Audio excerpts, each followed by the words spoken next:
Pessoal, bom dia. Meu nome é Luciano Levi. Venho através de mais uma videoaula explanar para vocês, hoje exclusivamente a respeito das penas tipificadas no Código Penal Brasileiro. Penas essas que são três: penas privativas de liberdade, penas restritivas de direito e penas de multa. Mais especificamente, vamos dar ênfase em penas privativas de liberdade, que por coincidência também são três: a reclusão, a detenção e a prisão simples. Mas de antemão, antes de aprofundar no assunto, eu preciso explicar a diferença entre crimes e contravenções penais. Olha só, é claro, explícito e cristalino, no artigo 1º da Lei de Introdução ao Código Penal, que versa: considera-se crimes aqueles que a punibilidade vai ser dada por reclusão ou detenção. E os demais crimes que a punibilidade vai ser dada por prisão simples ou multa, estamos diante de contravenções penais. Portanto, nos remete a pensar: será que toda pena privativa de liberdade necessariamente necessita ser em regime de grades? É evidente que não. Nós temos também os regimes: o regime fechado, o regime semiaberto e o regime aberto. Ainda vou falar para vocês da progressão da pena e ainda vou falar para vocês da regressão da pena. Portanto, caros alunos, espero passar uma informação de grande valia para todos vocês. De antemão, começaremos a explicar o que é reclusão. É uma forma de penalizar aquele indivíduo que foi condenado a cumprir sua pena em uma penitenciária. Poderá começar em regime fechado. No regime de reclusão, ele poderá começar a cumprir a sua pena em regime fechado. Poderá. Isso não é regra, não é obrigatório, mas poderá. Bem, nós temos também, ainda no sistema de reclusão, o condenado deverá trabalhar dentro da penitenciária. Ele terá que voltar para a sua cela, é o que diz a lei de execução penal, de 6 metros quadrados, com um vaso sanitário para cada condenado. Sabemos que isso, a realidade social, não existe. Portanto, é o que diz a lei, em tese, é isso que eu tenho que passar para vocês. Portanto, essa penitenciária tem que ter uma fiscalização ostensiva, porque aquele que está cumprindo pena em reclusão, ele está em um estabelecimento de segurança máxima ou média. Porém, nós temos um sistema mais brando, um sistema mais ameno, que é o regime semi-aberto. Mas esse regime semi-aberto vem para detenção, que o condenado ele vai ficar preso em uma colônia agrícola industrial, onde a fiscalização ostensiva já não é tamanha, não é tanta, ou seja, já é mais branda. Ele poderá ficar principalmente em celas conjuntas, ou seja, prisão conjunta. Isso não quer dizer que temos que amontoar presos, como acontece hoje no nosso sistema carcerário. Mas não, levando em consideração os direitos da dignidade da pessoa humana, levando em consideração também os tratados internacionais de direitos humanos. Portanto, ele até poderá trabalhar fora, mas terá que dormir em casa de albergado. Ou seja, nós temos o regime fechado, que é aquele que o condenado ele não pode sair da penitenciária, porque é de segurança máxima ou média, da cela de 6 metros quadrados. É um regime mais duro, mais forte. Temos o regime semi-aberto, que é aquele que o indivíduo que foi condenado à detenção ficará em colônias agrícolas industriais, terá, uma liberdade maior para trabalhar também dentro da colônia. Mas acontece uma problemática em todo o país. Muitas das vezes não tem vaga para que aquele que foi condenado no sistema semiaberto, no regime de cumprimento de pena semiaberto, fique na detenção. Portanto, ele passa a cumprir temporariamente no sistema, ou melhor dizendo, no regime aberto. E no regime aberto, ele poderá trabalhar em sociedade, ele poderá fazer muita coisa que dentro da detenção não se pode e dentro da reclusão também não pode. Mas ele poderá trabalhar socialmente, sem nenhuma fiscalização. Portanto, deverá voltar para casa de albergado. O problema da mesma problemática do sistema, ou melhor, do regime semiaberto, é esse. É que no sistema aberto, muitas das vezes, também não tem vaga. E aí, ele passa a contrariar um dos artigos do Código Penal, que é aquele que diz que tem direito ao sistema aberto domiciliado, ou domiciliar, a gestante que foi condenada no sistema aberto poderá também cumprir pena na sua residência. O enfermo, o gravemente enfermo, também terá o benefício de cumprir sua pena dentro da sua residência. Nós temos também aquela mulher que tem filhos pequenos com deficiência, para melhor deslocamento com os mesmos, os inimputáveis, ela também poderá responder, ou melhor, poderá cumprir a sua pena em regime aberto domiciliar. Mas acontece que quando se é condenado no sistema semiaberto e não tem vaga, é-se colocado no sistema aberto. E às vezes a progressão, como eu vou falar para vocês há poucos instantes,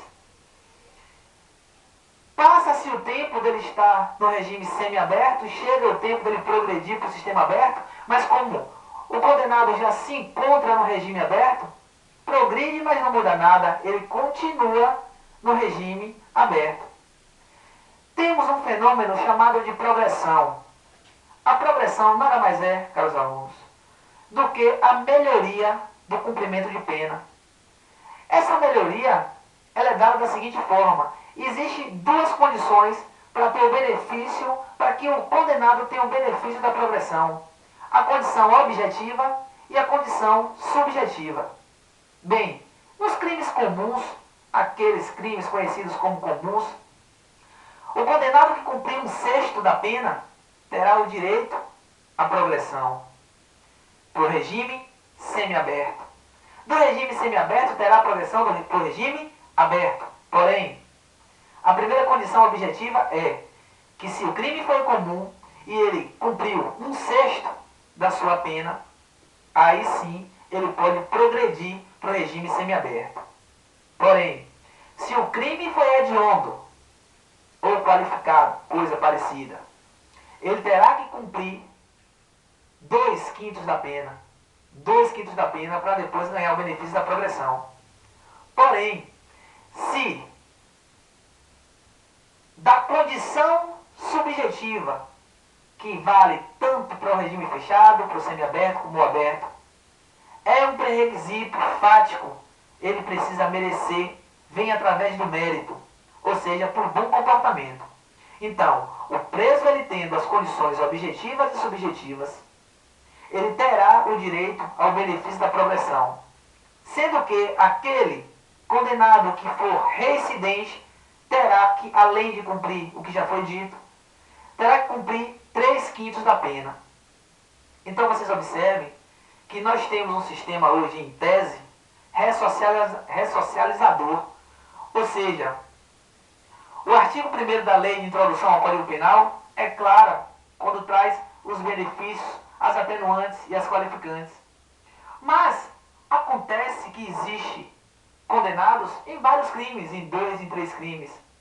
Então existe um fenômeno chamado de unificação de penas. Esse fenômeno vai unificar apenas de um crime e apenas de outro crime. Ou seja, o indivíduo foi condenado em regime semiaberto e por um outro crime foi condenado em regime aberto. Ele não vai poder estar em regime semiaberto e em regime aberto ao mesmo tempo. O magistrado ele faz a unificação, suponhamos que ele foi condenado a 4 anos em regime semi-aberto e foi condenado a 3 anos em regime aberto. Existe uma tabelinha no artigo 33 do Código Penal, vocês podem consultar logo depois, que diz o seguinte: de 0 até 4 anos, se ele for condenado de 0 a 4 anos, até 4 anos, ele poderá cumprir sua pena em regime aberto. De 4 até 8, em regime semiaberto. E acima de 8, é claro e evidente, em regime fechado. Mas, existe uma peculiaridade. A problemática que nós temos hoje no nosso sistema carcerário é tamanha que o indivíduo ele está condenado e cumprindo pena numa detenção em regime semiaberto, porém não tem vaga. Vocês perguntariam, e aí, Levi, o que fazer agora, já que não tem vaga no sistema semiaberto? Coloca-se ele no sistema, ou melhor, no regime aberto. É entendimento do Supremo Tribunal que, se o Estado não consegue vagas, o Estado não consegue dar estrutura para que o condenado possa cumprir a sua pena, não podemos dar uma pena maior, e sim podemos dar uma pena mais branda, menor. Nesse caso, ele sendo condenado no regime semiaberto, ele, não tendo vaga no sistema semiaberto, passará a cumprir no regime aberto. Vocês podem estar se perguntando, mas Levi, se de repente no sistema fechado não há vaga, e aí está uma problemática muito grande. O sistema fechado não havendo vaga, o Supremo entende que não se pode trazer para o regime semiaberto ou para o regime aberto. Então, vão entulhando homens e mulheres dentro das celas, desproporcionalmente, desobedecendo totalmente os tratados internacionais de dignidade da pessoa humana, mas não é o entendimento ainda do Supremo Tribunal em baixar, muitos correm atrás para isso. Porém, nós temos ainda, pelo princípio da dignidade humana, como versa o artigo 75, existem algumas penas que são vetadas no nosso Estado de soberania. Penas cruéis não são permitidas. Penas de banimento não são permitidas. Banimento de extradição, não. Penas de morte, também não. Salvo em caso de guerra, mas fora isso, de forma alguma. E dentre outras. Pelo princípio da dignidade da pessoa humana, é constitucionalmente proibido se trazer uma pena dessa. Como seria a pena de morte no Brasil somente de guerra? Como seria a prisão perpétua no Brasil? É considerado que se você passa mais de 30 anos preso, você está diante de uma pena perpétua. Portanto, no nosso ordenamento jurídico, não é aceitável que aquele que foi condenado passe mais de 30 anos preso, porque senão seria uma prisão perpétua. De antemão, eu venho falar para vocês nessa videoaula, mais uma vez, de que aquele que foi condenado por algum crime cometido é detento também de dignidade humana. Ele não perde a dignidade humana. Mas eu sei que a sociedade às vezes esquece disso. Mas vamos lembrar que todos têm direito a uma segunda chance. Todos têm direito, inclusive, se pensarmos que foi com um de nossos. Mas enquanto foi o outro, não vamos colocar esse em pauta, pessoal. Querem baixar a maioridade penal. Para quê? Para jogar esse sistema carcerário falido que nós temos? Vamos pegar jovens de 16 anos numa fase produtiva, numa fase de ganhar conhecimento e levar para dentro de um complexo penitenciário? Não acho tão viável. E acredito que depois dessa aula vocês também não achariam. Porém, diante que não temos a chamada prisão perpétua, se baixa a maioridade penal e mantém o mesmo sistema carcerário que nós temos, estaríamos formando, graduando, doutorando os marginais? Seriam isso? Espero que não. Mas, já me perguntaram, eu fiquei de falar na próxima videoaula, se é correto se cumprir pena em cadeia pública. Que regime é esse de cumprir pena em cadeia pública? O regime da ilegalidade. Não existe cumprimento de pena dentro de cadeia pública. O cumprimento de pena vem de penitenciária. E a penitenciária, que traz um legado muito grande, na 500, 400 anos atrás, do direito canônico, onde a igreja prendia o indivíduo para reflexão, para pensar, para orar e se arrepender do que fez errado. É mais ou menos esse pensamento. Uns até acreditam que hoje, prendendo o indivíduo, vai se ressocializar o indivíduo.